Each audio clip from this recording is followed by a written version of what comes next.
So it's only Thursday, still one more day until the weekend. But this has already turned out to be a terrible, horrible, no good, very bad week for anyone associated with C-Street, the lavish 12-bedroom, 9-bathroom townhouse in D.C. run by the secretive religious group known as The Family, which is home to a number of members of Congress. Today, the New York Times published new details about Senator John Ensign, a former C-Street resident, and his allegedly trying to pay off his mistress by securing a job for her husband.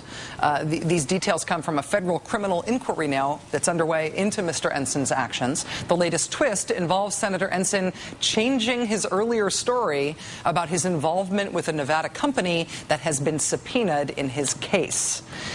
That, however, is not the only investigation problem that Mr. Ensign and his fellow C-Streeters have on their hands right now. Now, you may recall that on Tuesday night on this program, we talked about a complaint filed with the IRS that members of Congress who lived at C-Street may have committed tax violations if they didn't disclose that their rent was subsidized by the family while they lived at C-Street. When we reported that on Tuesday, we told you this was a developing story. We were not kidding.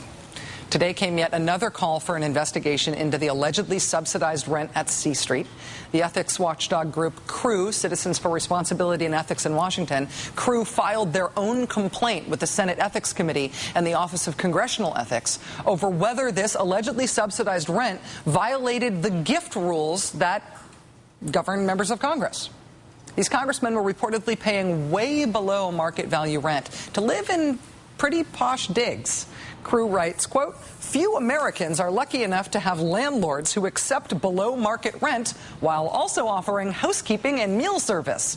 One cannot help but wonder exactly what the congressmen have done for C-Street Center, Inc. in return for this largesse." This, of course, is the reason for the congressional gift prohibition in the first place. Since our reporting of those allegations on Tuesday, we have been contacted by a Capitol Hill source who wanted us to identify him as a person close to C-Street.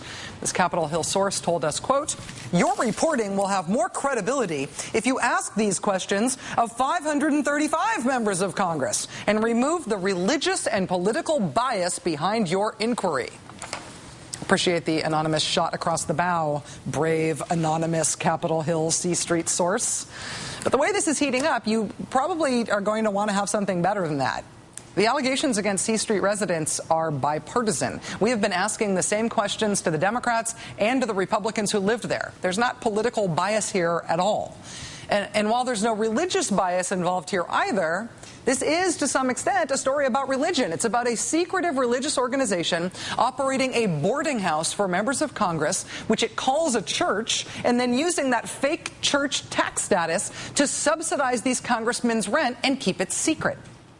If there are other members of Congress living in fake churches receiving subsidized rent, we would love to know about them too. Really, we're all ears. But so far, it's all C-Street. Earlier this week, we contacted every current member of Congress we know of who either lives at C-Street now or has reportedly lived there in the past. So far, only two of these members of Congress have gotten back to us, Congressman Mike Doyle and Senator Tom Coburn. And while the other members of Congress might want to ignore our questions about this, they should probably know that constituents in their own states and districts are starting to take notice. Here's just a sampling of headlines just from today. Brownback named in complaint about C-Street house. Ethics complaint filed against C-Street. Names demint. John Ensign faces ethics complaint over apartment rent rate. Or this one. Ethics watchdog files complaint against Stupak.